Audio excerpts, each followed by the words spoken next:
কবিরা গুনাহ থেকে নিজেকে বাঁচিয়ে রাখতে হবে। যে ব্যক্তি কবিরা গুনাহ থেকে নিজেকে বাঁচাতে পারবে, তার দ্বারা যদি শয়তানের ধোঁকায় ভুলবশত কোনো সগীরা গুনাহ সংগঠিত হয়ে যায়, নেক আমলের মাধ্যমে সেই গুনাহগুলো মাফ হয়ে যায়। এজন্য রব্বুল আলামিন কোরআনে কারীমের 4 নম্বর সূরা সূরাতুন নিসা এর 31 নম্বর আয়াতে বলছেন, ইন তাজতানিবু কাবাইরা মা তুনহাউনা আনহু নুকাফির আনকুম সাইয়্যাতিকুম ওয়া নুদখিলকুম মুদখালান কারীমা। আল্লাহ তাআলা বলছেন, যে সকল কবিরা গুনাহ থেকে তোমাদেরকে নিষেধ করা হয়েছে, সে সকল কবিরা গুনাহ থেকে যদি তোমরা নিজেদেরকে বাঁচিয়ে রাখতে পারো, তাহলে তোমাদের দ্বারা সংগঠিত সগীরা গুনাহগুলো মাফ হয়ে যাবে। আর আল্লাহ তাআলা তোমাদেরকে এমন সম্মানজনক স্থানে প্রবেশ করাবেন, আল্লাহ তাআলা তোমাদেরকে তার নিয়ামতের জায়গা জান্নাতের মেহমান বানিয়ে দিবেন। তবে শর্ত হলো কবিরা গুনাহ থেকে বলেন বাঁচতে হবে। আপনি যদি কবিরা গুনাহ থেকে বাঁচতে পারেন, সগীরা গুনাহ হলেও এটা কিসের মাধ্যমে মাফ হয়? জোরে বলেন, কিসের মাধ্যমে? নেক আমলের মাধ্যমে। কিন্তু কবিরা গুনাহ করলে যতই নেক আমল করেন, কোনো নেক আমল আল্লাহর কাছে কবুল হবে না। যেমন মানুষ হত্যা করা কি গুনাহ? কবিরা গুনাহ। মানুষ হত্যা করা কি গুনাহ? এখন মানুষ হত্যা করে আবার সকালবেলা ঘুম থেকে উঠে যদি কেউ যায় নামাজ খুঁজে, তারপরে কেউ যদি রাতের বেলা 70 রাকাত তাহাজ্জুদ পড়ে, আবার দিনের বেলা গণহত্যা চালায়, কথা বুঝতেছেন? আপনারা ঘুমাই গেছেন নাকি? তা ঘুমাইলেই তো না। মানুষ হত্যা করা কি গুনাহ? মানুষের হক মেরে খাওয়া কি গুনাহ? এইরকম কবিরা গুনাহে লিপ্ত। অন্যদিকে আবার 70 রাকাত তাহাজ্জুদ, ঘুম থেকে উঠে যায় নামাজ খোঁজা, হাদি সাহেবের হজে যাওয়া।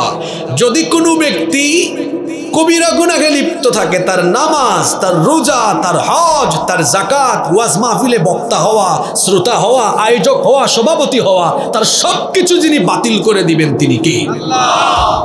তাহলে বোঝা গেল কবিরা গুনাহ বড় মারাত্মক গুনাহ। আর কবিরা গুনাহ থেকে যদি কোনো বান্দা নিজেকে সেফ রাখতে পারে, সগীরা গুনাহ যদি তার হয়েও যায়, এগুলো নেক আমলের মাধ্যমে যিনি মাফ করে দেন তিনি কি?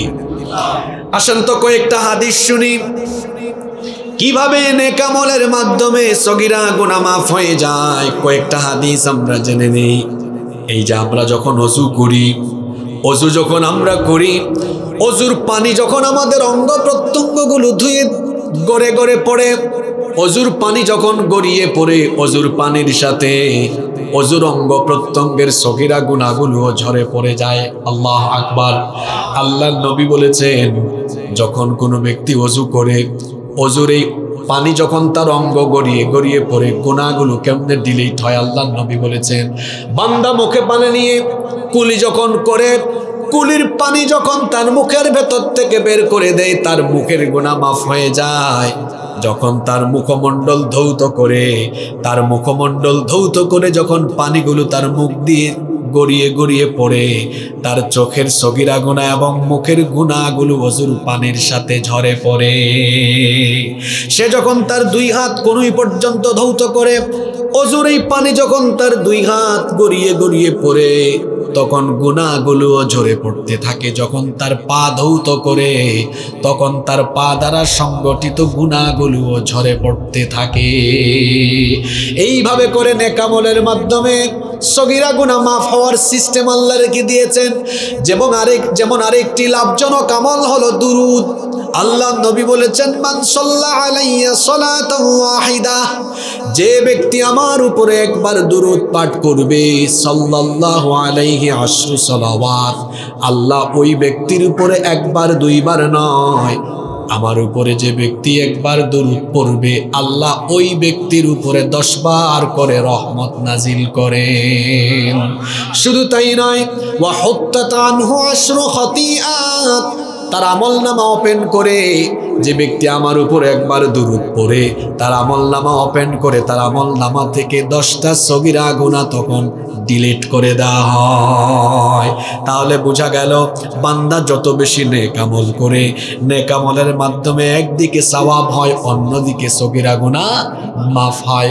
যেমন আরেকটি হাদিস আমার মনে পড়ল, আল্লাহর নবী বলেছেন, আস-সালাওয়াতুল খামসু ওয়াল জুমআতু ইলাল জুমআতি কাফফারাতুল লিমা বাইনাহুন্না মা লাম তাগশিল কাবাইর।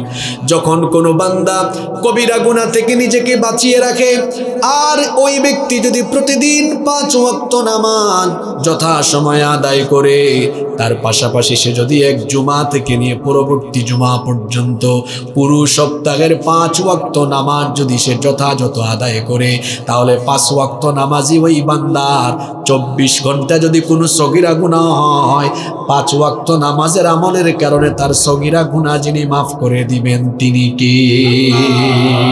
তাহলে বোঝা গেল কবিরা গুনাহ থেকে বেঁচে থাকলে, আমাদের দ্বারা যদি কোনো সগীরা গুনাহ হয়েও যায়, এগুলো নেক আমলের মাধ্যমে মাফ করে দিবেন কি? শর্ত হলো কি থেকে বেঁচে থাকা? সবাই বলতে হবে কি থেকে বেঁচে থাকা? ইলা বুবাল্লাহ খান বইরে লইতো না, আগেও তো হয়েছে। আজকের ওয়াজ সব আপনার লোকে কমন ফুরব। সগীরা গুনাহ মাফ হবে, শর্ত হলো কি থেকে বাঁচতে হবে? কবিরা। আর আমার সমাজে কি হচ্ছে? ব্যক্তি, পরিবার, সমাজ, রাষ্ট্র পর্যন্ত এখন কবিরা গুনাহ আর কবিরা গুনাহ। আজকে আমি এমন কয়েকটি কবিরা গুনাহ নিয়ে আলোচনা করব, যেই কবিরা গুনাহে আমাদের সমাজে অনেক মানুষ হরহামেশা লিপ্ত হয়ে যাচ্ছে। এই গুনাহগুলোতে মানুষ সম্পৃক্ত, সে জানেও না। এই গুনাহগুলোর কারণে সে এত ক্ষতিগ্রস্ত হচ্ছে যা অকল্পনীয়, অবর্ণনীয়। এইরকম কয়েকটা কবিরা গুনাহ নিয়ে আজকে আমরা কথা বলব ইনশাআল্লাহ। নাম্বার 1 শুরু হয়ে যাচ্ছে। 1 নাম্বার, কবিরা গুনাহের লিস্টের মধ্যে সবচেয়ে বড় কবিরা গুনাহ কোনটা? আকবারুল কাবাইরি আশ-শিরকু বিল্লাহ। যত ধরনের কবিরা গুনাহ আছে তার মধ্যে সবচেয়ে বড় কবিরা গুনাহ হচ্ছে আল্লাহর সাথে শিরক করা। জোরে বলেন তো, সবচেয়ে বড় কবিরা গুনাহ কি? আল্লাহর সাথে শিরক করা। মা মানা শিরক? হোয়াটস দ্য মিনিং অফ শিরক? শিরক বলতে আপনি কি বুঝেন? আল্লাহর একত্ববাদে, তার নাম বা গুণাবলিতে, তার ইবাদত বা তার সার্বভৌমত্বে তার সাথে অন্য কাউকে সমকক্ষ সাব্যস্ত করা মানে হলো আল্লাহর সাথে শিরক করা। আর শিরক এত বড় মারাত্মক গুনাহ, এই শিরকের মতো ভয়াবহ কবিরা গুনাহে যে ব্যক্তি লিপ্ত হয় তার 3টা ক্ষতি হয়। জোরে বলেন তো কয়টা ক্ষতি হয়? যে ব্যক্তি শিরকে লিপ্ত হয় সেই ব্যক্তি 3টি ভয়াবহ ক্ষতির সম্মুখীন হয়। নাম্বার 1, যে ব্যক্তি শিরকে লিপ্ত হয় সেই ব্যক্তি আল্লাহর ক্ষমা থেকে বঞ্চিত হয়ে যায়। কোরআনে কারীমের 4 নম্বর সূরাতুন নিসায়ের 48 নম্বর আয়াতে রব্বুল আলামিন বলছেন, ইন্নাল্লাহা লা ইয়াগফিরু আন ইউশরাকা বিহি ওয়া ইয়াগফিরু মা দুনা যালিকা লিমান ইয়াশা ওয়া মান ইউশরিক বিল্লাহি ফাকাদ তারা ইসমান আযীমা। রব্বুল আলামিন বলছেন, নিশ্চয়ই যে ব্যক্তি আল্লাহর সাথে শিরক করে আল্লাহ ওই গুনাহ ক্ষমা করেন না। শিরকের গুনাহ ছাড়া আল্লাহ যে কোনো গুনাহ চাইলে মাফ করে দিতে পারেন। তাহলে যে ব্যক্তি শিরকে লিপ্ত হয় ওই ব্যক্তি আল্লাহর ক্ষমা থেকে বঞ্চিত। জোরে বলেন তো কি থেকে বঞ্চিত? 2 নম্বর, যে ব্যক্তি শিরকে লিপ্ত হয় ওই ব্যক্তির সারা জীবনের সকল নেক আমলগুলো আল্লাহ বাতিল করে দেন। কোরআনে কারীমের 39 নম্বর সূরাতুজ জুমারের 65 নম্বর আয়াতে রব্বুল আলামিন বলছেন, ওয়ালাকাদ উহিয়া ইলাইকা ওয়া ইলাল্লাযীনা মিন ক্বাবলিকা লাইন আশরাকতা লায়াহবাতান্না আমালুকা ওয়া লাতাকুনান্না মিনাল খাসিরিন। ও আমার হাবিব, আমি আপনার উপরে এবং আপনার পূর্ববর্তী সকল নবী রাসূলের উপরে একই রকমের আদেশ করেছি, যদি তারা আল্লাহর সাথে শিরক করে তাহলে তাদের সারা জীবনের সকল নেক আমলগুলো বাতিল হয়ে যাবে। নাম্বার 3, 3 নাম্বার, যে ব্যক্তি শিরকে লিপ্ত তার জন্য জান্নাত হারাম হয়ে যায়, জাহান্নাম যিনি অবধারিত করে দেন তিনি কি? কোরআনে কারীমের 5 নম্বর সূরা সূরাতুল মাইদা এর 72 নম্বর আয়াতে আল্লাহ তাআলা বলছেন, ইন্নাহু মান ইউশরিক বিল্লাহি ফাকাদ হারামাল্লাহু আলাইহিল জান্নাতা ওয়া মাওয়াহুন নার।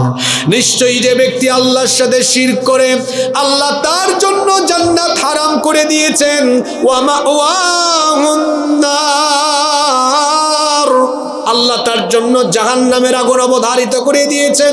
ওয়া মা লিযালিমিনা মিন আনসার, আর তার জন্য কোনো সাহায্যকারী থাকবে না। এই আয়াতগুলো থেকে আমরা উপলব্ধি করতে পারলাম শিরকের মতো ভয়াবহ কবিরা গুনাহে যে ব্যক্তি লিপ্ত হবে তার 3টা ক্ষতি হবে। 1 নাম্বার, ওই ব্যক্তি আল্লাহর ক্ষমা থেকে বঞ্চিত।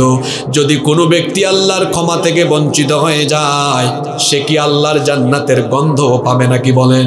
2 নাম্বার, তার সকল নেক আমল যিনি বাতিল করে দিবেন, জোরে বলেন তিনি কে?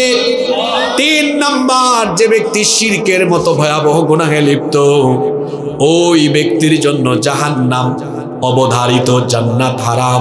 দেখি বলেন তো, ক্লাসের ভালো ছাত্র এখন ফাইন্ড আউট করে ফেলি, শিরকে লিপ্ত ব্যক্তির ক্ষতি হলো কয়টা? 1 নাম্বার, কি থেকে বঞ্চিত? আল্লাহর ক্ষমা। 2 নাম্বার, তার কি বাতিল?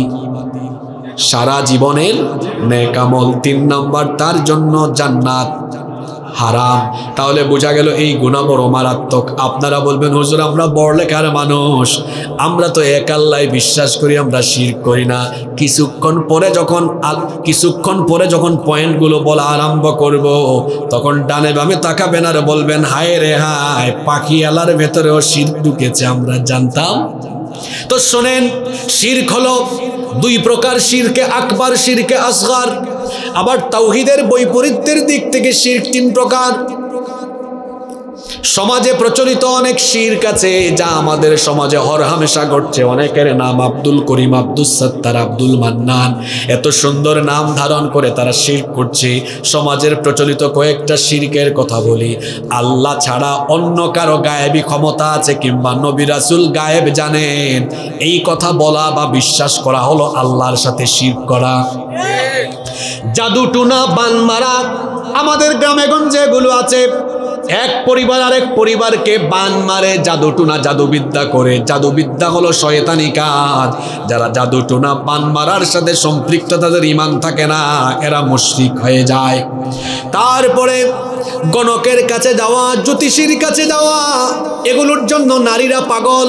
মহিলারা গণকের কাছে যায়, জ্যোতিষীর কাছে যায়। জ্যোতিষীর কাছে, গণকের কাছে কেউ যদি যায় 40 দিন পর্যন্ত তার নামাজ আল্লাহর দরবারে কবুল হয়। যারা জ্যোতিষীর কাছে, গণকের কাছে যায় তাদের ঈমান থাকে না। আল্লাহ যেটা দিতে পারেন, আল্লাহ যেটা করতে পারেন সেটা অন্য কেউ দিতে পারে, অন্য কেউ করতে পারে, এমন বিশ্বাস করা মানে হলো আল্লাহর সাথে শিরক করা। মাজার ধোয়া পানি, কবর ধোয়া পানি, এরপরে মাজারের মাটি বাড়িতে এনে গায়ের মধ্যে বরকতের নিয়তে মাখা অথবা মাজার ধোয়া পানি পান করা, এগুলো সব হলো আল্লাহর সাথে শিরক করা। আজ শিরক কোথায় চলে গিয়েছে দেখেন, রাষ্ট্রীয় পর্যায়ে আল্লাহর ইবাদতে শিরক হচ্ছে, কিন্তু আমরা অনেকে জানিও না। তাওহীদের বৈপরীত্যের দিক থেকে যে শিরকের প্রকার আছে তার মধ্যে একটা প্রকার হলো আশ-শিরকু ফিল ইবাদাহ, আল্লাহর ইবাদতে শিরক করা। অর্থাৎ কোনটা হালাল কোনটা হারাম এটা বলে দিয়েছেন কি? আল্লাহ যেটা হালাল করেছেন বান্দা সেটা হারাম করতে পারবে, আবার আল্লাহ যেটা হারাম করেছেন বান্দা সেটা হালাল বানাতে পারবে। কিন্তু আজকে কি হচ্ছে দেখেন, আল্লাহ যেটা হালাল করেছেন আপনার রাষ্ট্র সেটা হারাম করেছে, আল্লাহ যেটা হারাম করেছেন আপনার রাষ্ট্র সেটা হালাল করেছে। শুনতেছেন তো আপনারা? যেমন পাখিয়ালার 17 বছরের মুন্না 15 বছরের মুন্নিকে বিয়ে করেছে। আপনাদের দেশের আইনে এটা কি ঠিক কাজ না অপরাধ? মাতুন না কেন আপনারা? 17 বছরের মুন্না 15 বছরের মুন্নিকে বিয়ে করেছে আপনাদের দেশের আইনে, আল্লাহর আইনে। কথা বলেন না কেন আপনারা? আল্লাহর আইনে।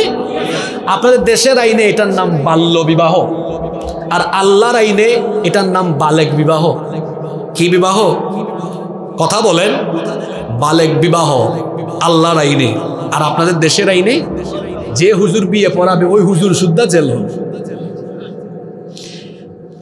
আল্লাহ করলেন হালাল আর আপনার রাষ্ট্র করেছে। কথা বলেন না কেন? ঘটনা উল্টায় দেন। 17 বছরের মুন্না 15 বছরের মুন্নিকে নিয়ে এখানে টিলার চিপায় চাপায়, ঝাউ তলায়, লাউ তলায়, বটগাছ তলায়, ধান গাছের চিপায় চাপায় বসে যদি বাদাম খায়, বুট খায়, কবুতরের জুড়ার মতো বসে ঢলাঢলি মাখামাখি করে, এটা আল্লাহর আইনে অপরাধ। আল্লাহর আইনে অপরাধ এবং হারাম। আপনার দেশের আইন গীতা বেফারু নাই, মাতন দেখা দেয়। আল্লাহর আইনে অপরাধ হারাম, আপনাদের আইনে বেট বেটাই আসবার লাগে। কথাই কেন হয়েছিল? আমি তো বাস্তবতার লগে মিলাই আওয়াজ করলাম।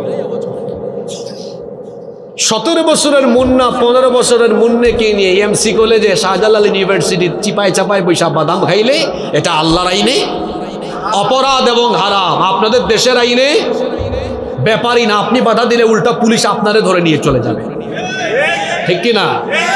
তাহলে আল্লাহ যেটা করেছেন হারাম, রাষ্ট্র করেছে হালাল। আল্লাহ যেটা করেছেন হালাল, রাষ্ট্র করেছে হারাম, এটা হচ্ছে রাষ্ট্রীয় পর্যায়ে আল্লাহর ইবাদতে শিরক করা। আপনার দেশে তো এই শিরক নাই। প্রথম পয়েন্ট যখন শুরু করেছিলাম আপনারা ভাবছিলেন হুজুর কোন পয়েন্ট শুরু করছে, শিরক কি পাওয়া যাবে নাকি? আরো আছে গো, বলবো। মদ, 1 বোতল খাওয়াও হারাম, 1 ফুটা খাওয়াও। কথা বলেন না কেন?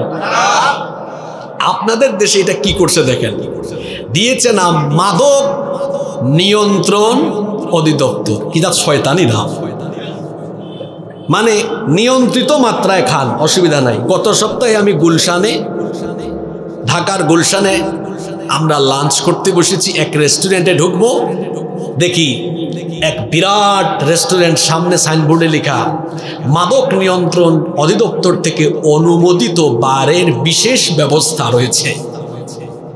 নাউজুবিল্লাহ হইয়া লাভ নাই, এগুলো আমাদের দেশে আছে না নাই? অর্থাৎ লাইসেন্স আছে, যাদের সুযোগ আছে যাইতে পারেন, কোনো অসুবিধা।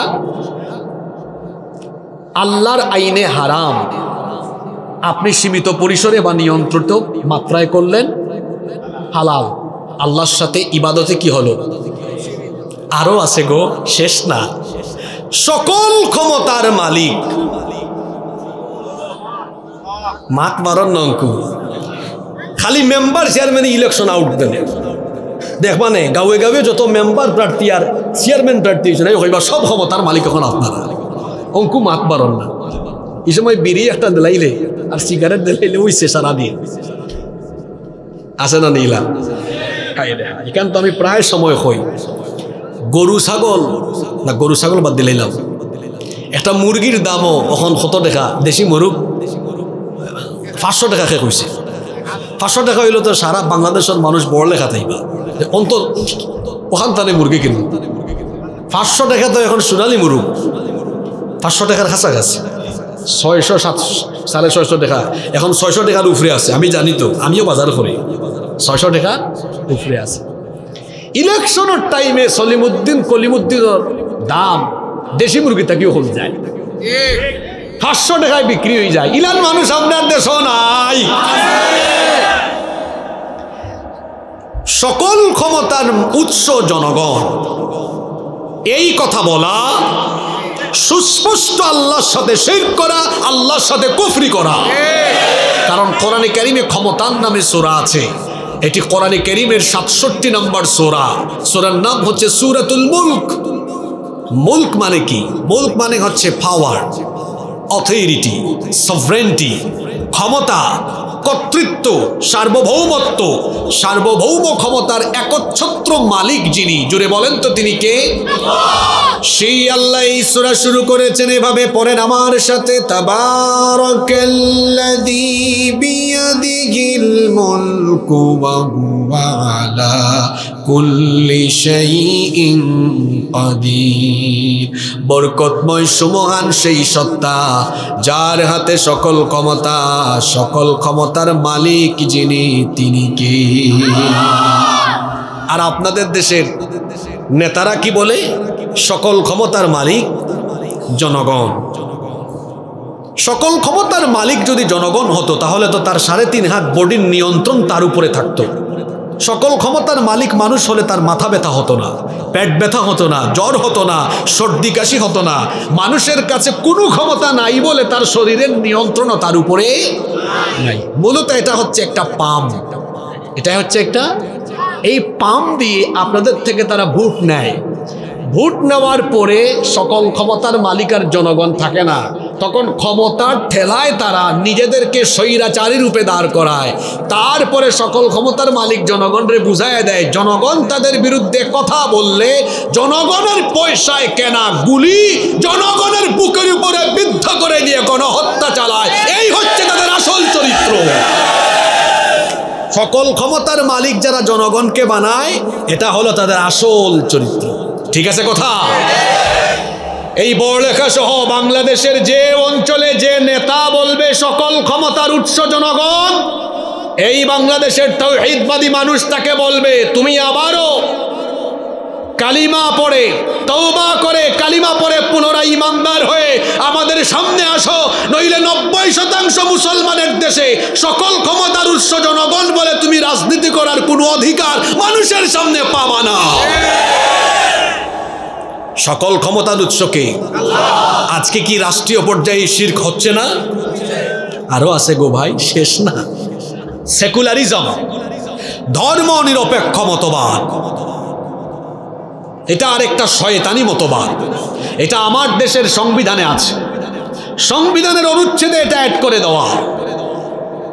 হিন্দু, বৌদ্ধ, খ্রিস্টান, ইহুদি, মুসলমান 5 জনকে এখানে দাঁড় করা, তাদেরকে বলেন তোমরা কি তোমাদের ধর্মের পক্ষে না বিপক্ষে? তারা কি ধর্মের বিপক্ষে থাকবে? মুসলমান মসজিদে যায়, হিন্দু মন্দিরে যায়, বৌদ্ধ তার গির্জায় যায়, পেগুডায় যায়, খ্রিস্টান তার উপাসনালয়ে যায়, প্রত্যেকেই তাদের ধর্মের পক্ষে। একমাত্র কোনো ধর্মের পক্ষে না, তার নাম ইবলিস, তার নাম শয়তান, তার নাম শয়তান। ধর্ম নিরপেক্ষ মতবাদ এটা শয়তানি মতবাদ। যারা ধর্ম নিরপেক্ষ মতবাদের কথা বাংলাদেশে বলে এবং এটা বিশ্বাস করে, এরা হচ্ছে আল্লাহর জমিনে শয়তানের খলিফা। ইউনূস সাহেব সংবিধান সংস্করণের কথা বলছেন, আমরা তাকে বলবো 90% মুসলমানের দেশে মুসলমানদের ধর্মীয় চেতনা এবং মূল্যবোধের বিপরীতে যে কথাটি সংবিধানে অ্যাড করা আছে, সেই ধর্ম নিরপেক্ষ মতবাদ, এটিকে সংবিধান থেকে বাতিল করে বঙ্গোপসাগরে নিক্ষেপ করতে হবে। কারণ এটা সংবিধানে থাকা মানে রাষ্ট্রীয় পর্যায়ে আল্লাহর সাথে শিরক করা। রাষ্ট্রীয় পর্যায়ে আল্লাহর সাথে কি করা? তাহলে বোঝা গেল শিরক আমাদের সমাজের আশেপাশে আছে না নাই? শিরক হলো সবচেয়ে বড় কবিরা গুনাহ। কোনো ধরনের শিরকের সাথে সম্পৃক্ত হওয়া যাবে। আপনাদের মনোযোগ আছে না ঘুমাই গেছেন? নাম্বার 2, আমাদের সমাজে আরেকটি কমন কবিরা গুনাহ হচ্ছে পিতামাতার অবাধ্য হওয়া। পিতামাতার অবাধ্য হওয়া এটা সগীরা গুনাহ না কবিরা গুনাহ? আল্লাহর ইবাদতের পরে মা বাবার আনুগত্য করা, এটা সন্তানের জন্য ফরজ করে দিয়েছেন কে? আল্লাহর ইবাদতের পরে নিজের মা বাবার খেদমত করা, মা বাবার আনুগত্য করা, মা বাবার সাথে সুন্দর আচরণ করা, এটা আল্লাহ তাআলা বাধ্যতামূলক করে দিয়েছেন। আল্লাহর ইবাদতের পরে সন্তান তার পিতামাতার খেদমত করবে, পিতামাতার সাথে ভালো আচরণ করবে, সুন্দর আচরণ করবে। এজন্য রাব্বুল আলামিন কোরআনে কারীমের 17 নম্বর সূরা সূরা বনি ইসরাঈলের 23 নম্বর আয়াত থেকে আমাদেরকে বলছেন, ওয়াকাদা রাব্বুকা আল্লা তা'বুদু ইল্লা ইয়্যাহু ওয়া বিল ওয়ালিদাইনি ইহসানা। আর তোমাদের রবের পক্ষ থেকে ফয়সালা হয়েছে, আদেশ হয়েছে, তোমরা আল্লাহ ছাড়া আর কারো ইবাদত করবে না, এবং আল্লাহর ইবাদতের পরে ওয়া বিল ওয়ালিদাইনি ইহসানা, তোমরা তোমাদের পিতা মাতার সাথে সুন্দর আচরণ করবে, উত্তম আচরণ করবে, তাদের সাথে ইহসান করবে। আল্লাহ তাআলা বিশেষ করে মা বাবার বার্ধক্য বয়সের কথা বললেন, কারণ মানুষ যখন বার্ধক্য বয়সে চলে যায় সে তখন দুর্বল হয়ে যায়, দাঁড়াতে পারে না, চলতে পারে না, বিছানা থেকে উঠতে পারে না, নিজের হাতে খেতে পারে না, একাকী বাথরুমে যেতে পারে না, ওয়াশরুমে যেতে পারে না, চলাফেরায় কষ্ট হয়, তার উঠা বসায় কষ্ট হয়, খাবার খেতে পারে না, ওয়াশরুমে যেতে পারে না। বার্ধক্য বয়স, সেই দুর্বলতম বয়সে সন্তান যেন তার মা বাপের উপরে গাফেল না হয়, তার মা বাবার সাথে সে যেন কোনো ধরনের বেয়াদবি না করে। এজন্য আল্লাহ তাআলা মা বাবার বার্ধক্য সময়ের কথা স্মরণ করিয়ে দিয়ে পিতা মাতার প্রতি সন্তানকে সতর্ক করলেন। আল্লাহ বললেন, বার্ধক্য বয়সে তোমার মা বাবার প্রতি তুমি আরো বেশি সদয় হও, আরো বেশি তখন তুমি সচেতন হও। আল্লাহ তাআলা শিখিয়ে দিলেন, ইম্মা ইয়াবলুগান্না ইনদাকাল কিবারা আহাদুহুমা আও কিলাহুমা ফালা তাকুল লাহুমা উফফিন ওয়ালা তানহারহুমা ওয়া কুল লাহুমা কাওলান কারীমা। তোমার মা বাবা দুইজন কিংবা কোনো একজন যখন বুড়া বয়সে চলে যাবে তখন তো তারা দুর্বল হয়ে যাবে, বিছানা থেকে একাকী উঠতে পারবে না, একাকী ওয়াশরুমে যেতে পারবে না, একাকী চলতে ফিরতে পারবে না। তোমার পিতা মাতার দুজন কিংবা তাদের কোনো একজন যদি এই দুর্বল বয়সে চলে যায়, খবরদার তোমার মা বাবার উপরে বিরক্ত হয়ে ফালা তাকুল লাহুমা উফ, ফালা তাকুল লাহুমা উফ, উফ শব্দ বলো না, উফ শব্দ বলো না, উফ শব্দ বিরক্ত হয়ে বলো না।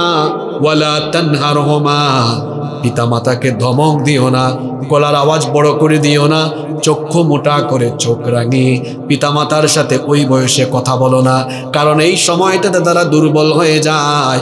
পিতামাতার সাথে তখন ধমক দিয়ে কথা বলো না, রাগ করো না।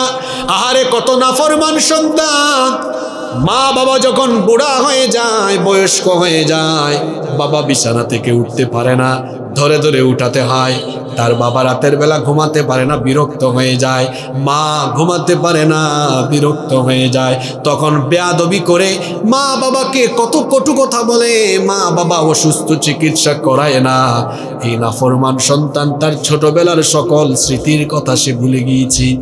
পিতামাতার কষ্ট যদি আপনি বুঝতে না পারেন, বিবাহ করার পরেও যারা মা বাবার কষ্ট বুঝতে পারে না, এদের মতো বেয়াদব আসমানের নিচে জমিনের উপরে আর হতে পারে না। নিজের বিবির সাথে, নিজের স্ত্রীর সাথে রাতের বেলা এক খাটে কাছাকাছি পাশাপাশি ঘুমান। আপনার স্ত্রী যখন প্রেগনেন্ট হয়, আপনার বউ যখন পেটের সন্তান চলে আসে, আপনি কি তাকিয়ে দেখেন না? 1.5 মাস 2 মাস যখন হয় তখন কিন্তু আপনার বিবি রাতের বেলা ঘুমাতে পারে না, আপনাকে ডাক দেয়, বলে, প্রিয়তম স্বামী আমার ঘুম লাগে না, আপনি তো আমাকে রেখে ঘুমিয়ে যাচ্ছেন। আপনার পেটের ভেতরে যে সন্তান এসেছে, আপনার সন্তান আমার পেটের ভেতরে আসার কারণে আমার অশান্তি লাগে, শান্তি লাগে না। 3-4 মাস 5 মাস যখন হয়ে যায়, সন্তান যখন এটা ধীরে ধীরে তখন সে যখন বাড়তে থাকে, পেটের ভেতরে যখন সন্তান নড়াচড়া আরম্ভ করে, রাতের বেলা মা ঘুমাতে পারে না, আপনার বউ ঘুমায় না। আপনি এটা দেখেন, দেখে কেন আপনার মনে এটা আসে না? আর এইভাবে তো আমার মাও আমাকে পেটে নিয়ে রাতের পর রাত আমার মা ঘুমাতে পারে না। রাতের বেলা আপনার বউ একটু পর পর ওয়াশরুমে যায়, বমি করে। আপনি বলেন কি ব্যাপার বিবি, তুমি বমি করো কেন? কই বুঝেন না, আপনার সন্তান আমার পেটে, বমি বমি ভাব হয়। নাফরমান সন্তান, বউয়ের সাথে এক খাটে এক বিছানায় ঘুমাও, তোমার বউ একটু পর পর বমি করে, এইটা দেখেও কি তোমার মনে পড়ে না এইভাবে তোমাকেও পেটে রেখে তোমার মা রাতের পর রাত এইভাবে বমি করেছে, খারাপ লেগেছে, কান্না করে করে কান্না করে করে রাত অতিক্রম করেছে। দিনের বেলা আপনার বউ আপনারে খাওয়ায় কিন্তু নিজে খাইতে পারে না। আপনি বলেন বিবি তুমি খাও না কেন? বলে কেমনে খাবো, আপনার সন্তান পেটের ভেতর নড়াচড়া করে, অশান্তি লাগে, মাথা ব্যথা করে, অশান্তি লাগে, খাবার খেতে গেলে বমি আসে, উপলব্ধি করতে পারেন না। আপনি যখন আপনার মায়ের পেটে ছিলেন, আপনার মাও আপনাকে পেটে নিয়ে দিনের পর দিন এভাবে খাবার খেতে পারে নাই, দিনের পর দিন রাতের পর রাত এইভাবে কষ্ট করেছেন মা। আর মায়ের কষ্টের কথা আল্লাহ কোরআনে কারিমে কেমনে বললেন শুনেন, হামালাতুহু উম্মুহু ওয়াহানান আলা ওয়াহানিন ওয়া ফিসালুহু ফি আমাইন। তোমার মা তোমাকে কষ্টের উপর কষ্ট, যন্ত্রণার পর যন্ত্রণা সহ্য করে তোমাকে বড় কষ্ট করে গর্ভধারণ করেছেন। এত যন্ত্রণা হয়েছে তার, একদিন দুই দিন নয়, একটানা 8, 9, 10 মাস পর্যন্ত তিনি কষ্ট করেছেন। এরপরে যখন 10 মাস হয়ে যাচ্ছে, ডেলিভারির সময় যখন কাছে চলে আসতেছে, তখন মায়ের টেনশন বেড়ে যায়, মায়ের তখন দুশ্চিন্তা বেড়ে যায়। আহারে কত মহিলা সন্তান জন্ম দিতে গিয়ে জীবন চলে যায়, মারা যায়, তখন মায়ের ভেতরে এক ধরনের ভয় অনুভব হয়।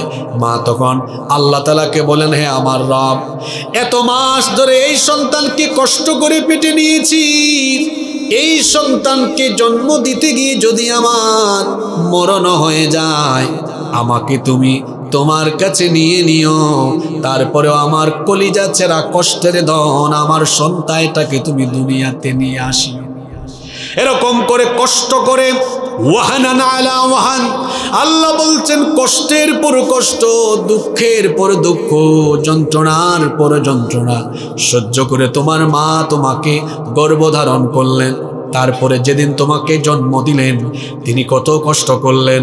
আহারে যারা বিয়ে করেছেন, আপনি তো দেখেছেন আপনার বিবির যখন প্রসব বেদনা উঠে অবস্থা তখন কেমন হয়। ওটি বা যাদের সন্তান নরমাল হয়, ওই যে ক্লিনিকে হসপিটালে লেবার রুমে যখন গর্ভবতী নারীকে ঢুকায়, অথবা বাড়িতে যখন ডেলিভারি নরমাল হয়, আহারে আপনার স্ত্রী সন্তান জন্ম দিতে গিয়ে দেখবেন কত জুড়ে জুড়ে বেদনা সহ্য করতে না পারে, কত জুড়ে চিৎকার মারে। আমি আপনি পুরুষ মানুষ, আমি আপনি প্রসব বেদনার যন্ত্রণা বুঝি না।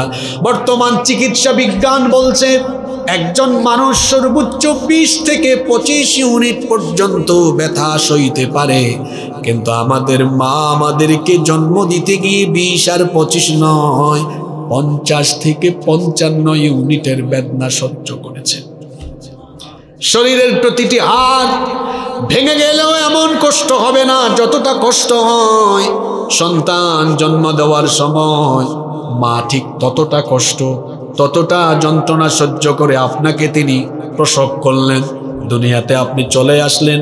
আহারে মায়ের মমতার কথা কি বলবো, এত মহাব্বত, এত মায়া, এত স্নেহ, এত ভালোবাসা মা ছাড়া বাপ ছাড়া কোথাও পাওয়া যায় না। আহারে আপনার পায়খানার গন্ধ সবার নাকে লাগে, কিন্তু আপনার মায়ের নাকে, বাবার নাকে কখনো পায়খানার গন্ধ লাগে না। আপনার বাবা আজকে বুড়া মানুষ, মা বুড়ি মানুষ, সব সময় বিছানা থেকে উঠে ওয়াশরুমে যেতে পারেন না, মাঝে মাঝে তিনি বিছানায় পেশাব পায়খানা করে ফেলেন, আপনার মন খারাপ হয়।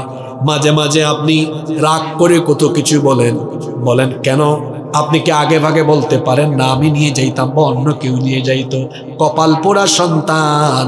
ছোটবেলায় আমার আপনার যখন মুখে কোনো ভাষা ছিল না, পেশাব করব পায়খানা করব এটা যখন আমরা বলতে পারতাম না, মায়ের কুলে আমরা ছিলাম, মা কুলে নিয়ে খাবার খেতে বসেছেন, মাকে বলি নাই, মায়ের কুলে পেশাব করেছি, মায়ের কুলে পায়খানা করেছি, কিন্তু কোনোদিনও আমাদের মা রাগ করে আমাদেরকে থাপ্পড় দেয় নাই।